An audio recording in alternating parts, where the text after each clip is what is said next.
ബൂംസ്റ്റർ ഇന്ന് നമ്മളെ വിട്ട് പോവുകയാണ്. സത്യം പറഞ്ഞാൽ ഞാൻ ഒരുപാട് വണ്ടി എടുത്തിട്ടുണ്ട്, വിറ്റിട്ടുണ്ട്. പക്ഷെ മനസ്സിൽ ചെറിയൊരു വിഷമം ഉണ്ടാവുന്നല്ലാതെ എന്റെ കണ്ണ് നടന്നിട്ടില്ല.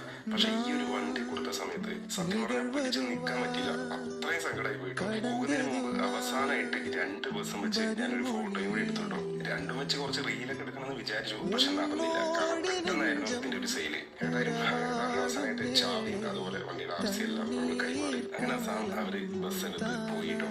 ബസ് കൊടുക്കുന്ന സമയത്ത് അമ്മൂസ് മാക്സിമം പിടിച്ചു നിൽക്കാൻ നോക്കി. പക്ഷെ ബസ് അവസാനം പോകുന്ന കണ്ടപ്പോ ആളുടെ കയ്യിൽ പോയിട്ടോ. ഇപ്പൊ നിങ്ങൾ എല്ലാവരും എന്നോട് ചോദിക്കും, എന്തിനാണ് ഇത്രയും കഷ്ടപ്പെട്ട് ഈ ഒരു ബസ് കൊടുത്തതെന്നുള്ളത്. കാരണം വേറൊന്നുമല്ല, നമ്മളൊരു പുതിയ ബസ്സും കൂടി എടുക്കാൻ വേണ്ടി പോവാണ്. അതായത് നമ്മുടെ 2 ബസ്സും പുതിയതാക്കാൻ വിചാരിച്ചു. അപ്പൊ വൈകാതെ തന്നെ നമ്മുടെ ബൂംസ്റ്റർ ഒരു പുതിയ BS6 ആയിട്ട് വരും. വരുമ്പോ സെഗ്മെന്റ് ആയിട്ട് വരണം, സെറ്റസ്റ്റർ ആയിട്ട് വരണം എന്നുള്ളത് നിങ്ങൾ കമന്റ് ചെയ്യുക. ഏറ്റവും കൂടുതൽ കമന്റ് ഏതാണോ വരുന്നത് അതനുസരിച്ചായിരിക്കും നമ്മുടെ പുതിയ ബസ് ഇറങ്ങാൻ വേണ്ടി പോകുന്നത്. ഓക്കെ, അപ്പൊ എല്ലാവരും കമന്റ് ചെയ്യുക.